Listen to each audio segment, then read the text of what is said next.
So today we are going to learn about fractions, multiplying and dividing. So I'm drawing this here as an example of your paper again. So this is going to be fractions, day 3. And we are going to start with learning how to multiply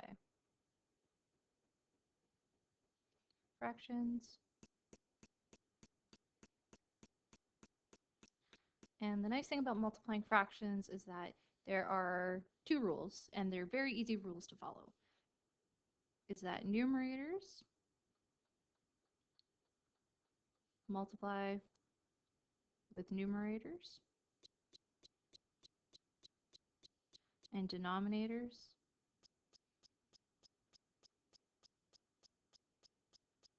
multiply with denominators. The best way to kind of show you guys this is just to do a couple of examples and to really just show you how it works. The first example that we're going to do here, let me load it up. I'm going to color this blue, and I'm going to say example is going to be 2 over 3 multiplied by 5 over 7. So very simply, this changes it to 2 multiplied by 5, 3 multiplied by 7. 2 multiplied by 5 is 10, all over 3 multiplied by 7, which is 21. Okay, let's do another one. This one, we're going to do a negative number, so it'll be negative 5 over 9 multiplied by 1 over 4. So that becomes negative 5 over 1 and 9 multiplied by 4, which is going to give us negative 5 over 36. And this is in lowest terms, so that's awesome. The next one, we're going to do one that has two negatives in it. So this is going to be 4 over 7. And we're going to put the negative out front here, times by negative 3. We're going to put it up here, all over 5. So that's going to leave us with 4 times negative 3, all over negative 7 times 5, to give us negative 12 over negative 35. And because we have these two negatives here, this is actually going to reduce one more step to give us 12 over 35. Okay? There are going to be some times that we can simplify beforehand. So in that case, we can say sometimes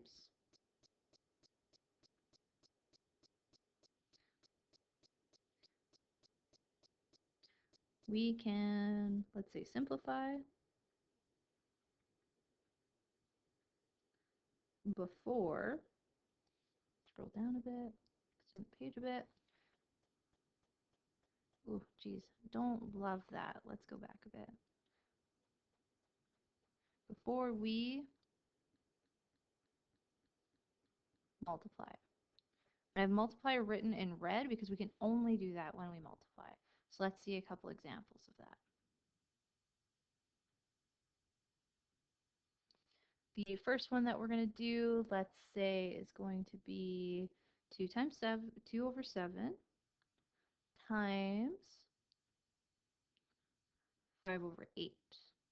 So that really looks like 2 times 5 over 7 times 8. Now, if we just had 2 over 8, we know that that would reduce to 1/4. So because we have it in a numerator spot and a denominator spot, we can reduce. So that's going to look like this. This is going to divide by 2, which is going to equal 1. And this is going to divide by 2 because whatever you do to the top, you must do to the bottom. And that'll give us 4.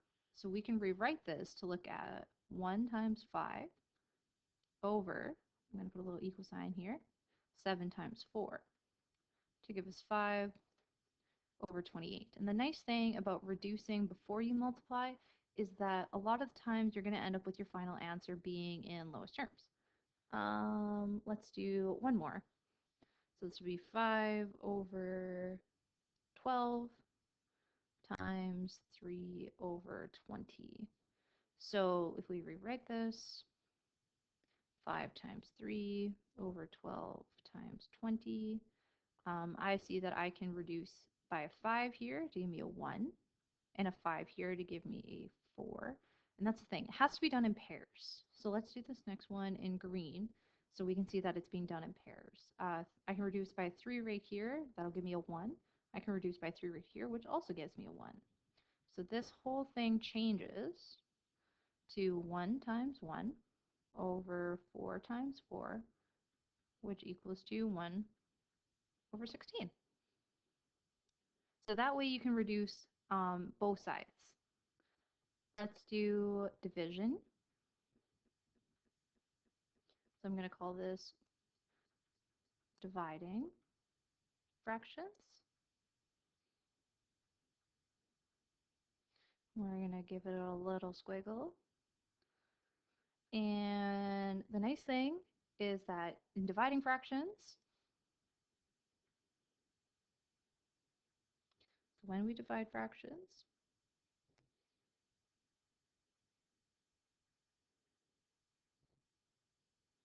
we multiply by the reciprocal. Now, I'm sure you've heard those words before, but you may have never known the y behind. So let me show you what. When we say 1/2 divided by 3 over 2, what we're really saying is that it looks like this. It's really 1/2 divided by 3 over 2. So that fraction bar and division line are right here. Now, we don't like to have things up in this fraction. We don't like to have fractions within fractions within fractions. So we need to get rid of this. And in order to get rid of this, to make this fraction 1, if we multiply like this, we can see that this crosses out and this crosses out because that really is 1 over 1. And we don't really care about that. So then whatever we do to the bottom side of this fraction line, we must also do to the top side. Whoops. Let's go back. That should be 2 over 3, which is really 1/2 multiplied by 2 over 3. These guys cancel. So it's just 1/3. And that's the y behind it. So let's do an example. And we're only going to do one here because it's pretty similar to multiplying. You just have to remember to do that flip. So our example that we're going to do here is going to be, let's see, what's a good one? Let's do 12 over 13 divided by 6 over 11. So that's going to change to, this is going to equal to, let's say, 12 over 13 multiplied now by 11 over 6.